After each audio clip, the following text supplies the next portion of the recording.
பேசட்டும் தானே கூப்பிட்டாங்க. மாணவர்களுக்காக பேசுங்க தான் கூப்பிட்டாங்க. அதுதானே நான் பேசிட்டு இருக்கேன். கூப்பிட்டு வச்சு படத்தை போய் பார்த்த ஜோக்கர்ஸ் சொல்றாங்க. நான் படத்தை போய் பார்த்தேங்க. ஒரு ஜனநாயகன் அவங்களுக்கும் இவங்களுக்கும் என்ன சம்பந்தம்? நீட்டுக்கும் ஜனநாயகம் படம் வரக்கூடாதுன்னு சில பேர் இங்க பேசிட்டு இருக்காங்க. அதை பத்தியும் கேட்டேன். அதை பத்தி கேட்கும் போதுதான் கேட்டுட்டு முடிக்கிற 3 பேர் குடு குடு குடுன்னு வந்து நான் ஜனநாயகன் டிவிக்கு சப்போர்ட் பண்றேன்னு சொல்லவும் இல்லை. ஆனா அவங்க வந்து ஆப்போசிட்டா தான் பேசுறாங்க. சரி, நான் அதை இப்படிதான் டைவர்ட் பண்றாங்கன்னு சொன்னா கூட அது புரிஞ்சுக்காம அதே பாயிண்ட் திருப்பி தான் சொல்றாங்க. சோ அது ஏன்னு தெரியல. இங்க இருக்க நீட் இஷ்யூ என்னன்னா அதை பத்தி பேசாம கொஞ்சம் டைவர்ட் ஆகுறாங்க நிறைய பேர். அதுதான் பிரச்சனை.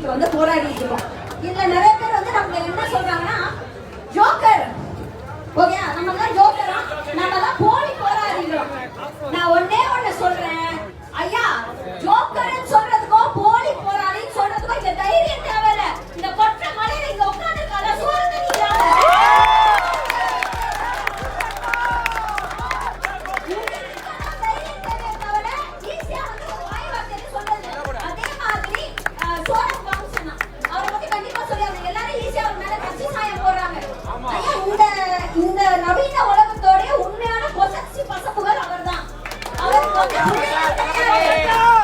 அவருக்கு பிள்ளைகள் கிடையாது. இன்னைக்கு நம்ம நாட்டுல பிறக்கிற ஒவ்வொரு பிள்ளையும் அவரோட பிள்ளைய நினைச்சு அங்க போராடிட்டு இருந்தாரு. இன்னைக்கும் சொல்றேன், என்னைக்கும் சொல்றேன், இந்த தமிழ்நாடு போராடியது ஒரே ஒரு விஷயத்துக்காக.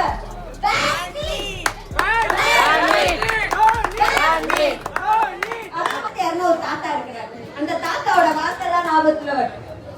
அச்சமில்லை அச்சமில்லை அச்சம் என்பதில்லையே, அச்சமில்லை அச்சமில்லை அச்சம் என்பதில்லை.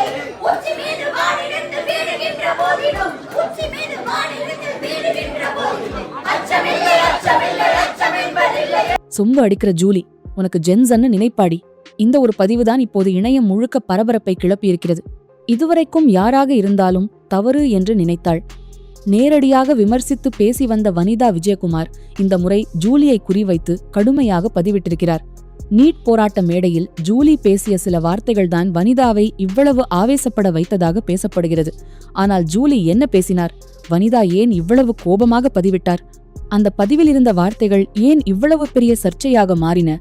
வாங்க முழுசா பார்க்கலாம். வணக்கம் நண்பர்களே. நீட் தேர்வுக்கு எதிரான போராட்டம் மாணவர்களுக்காக நடத்தப்பட்ட ஒரு முக்கியமான போராட்டமாக இருந்தது. ஆனால் அந்த மேடையில் நடந்த சில சம்பவங்கள் போராட்டத்தை விட பெரிய சர்ச்சையாக மாறிவிட்டது.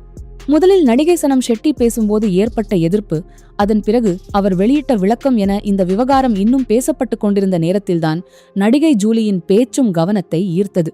நீட் போராட்டத்துக்காக தொடர்ந்து குரல் கொடுப்பவர்கள்தான் உண்மையான போராளிகள் என்ற கருத்தை ஜூலி தெரிவித்ததாக தகவல்கள் வெளியாகின. அந்த கருத்தைத்தான் நடிகை வனிதா விஜயகுமார் கடுமையாக எதிர்த்தார். ஜூலியின் பேச்சை ஏற்க முடியாத வனிதா தனது சமூக வலைதள பதிவில் மிகவும் காட்டமாக கருத்து பதிவிட்டார். அந்த பதிவின் ஆரம்பத்திலேயே ஜூலியை கடுமையாக விமர்சிக்கும் வார்த்தைகளை பயன்படுத்தியிருந்தார்.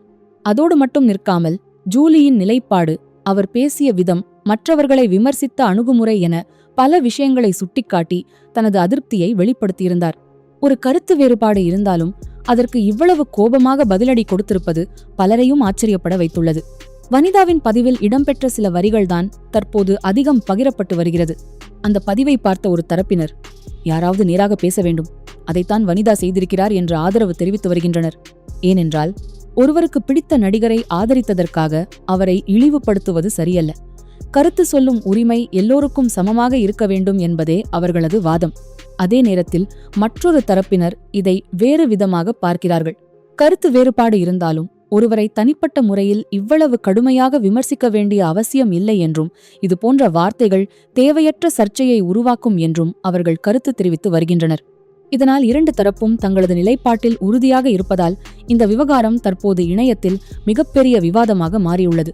இதில் கவனிக்க வேண்டிய இன்னொரு விஷயம் என்னவென்றால், நீட் போராட்டத்தில் பேசப்பட்ட முக்கியமான மாணவர் பிரச்சனைகளை விட வனிதா மற்றும் ஜூலி இடையேயான இந்த வார்த்தை போர்தான் அதிகமாக பேசப்படுகிறது. மாணவர்களுக்காக நடத்தப்பட்ட போராட்டம் எப்படி நடிகர்கள் இடையேயான கருத்து மோதலாக மாறிவிட்டது என்ற கேள்வியும் தற்போது பலரிடையே எழுந்துள்ளது. இதுவரை இந்த விவகாரத்தில் ஜூலி தரப்பிலிருந்து வனிதாவின் பதிவுக்கு நேரடியான பதில் எதுவும் வெளியாகவில்லை. ஆனால் வனிதாவின் பதிவு வெளியான பிறகு இந்த சர்ச்சை இன்னும் சூடுபிடித்திருப்பது மட்டும் மறுக்க முடியாத உண்மை. இனி ஜூலி இதற்கு பதில் சொல்வாரா? அல்லது இந்த விவகாரம் இதோடு முடிந்து விடுமா? என்பதை பொறுத்திருந்துதான் பார்க்க வேண்டும். வனிதா பேசிய விதம் சரியா? அல்லது கருத்து வேறுபாடு இருந்தாலும் இவ்வளவு கடுமையான வார்த்தைகள் தேவையில்லையா? உங்கள் கருத்தை கீழே கமெண்டில் பதிவு செய்யுங்கள்.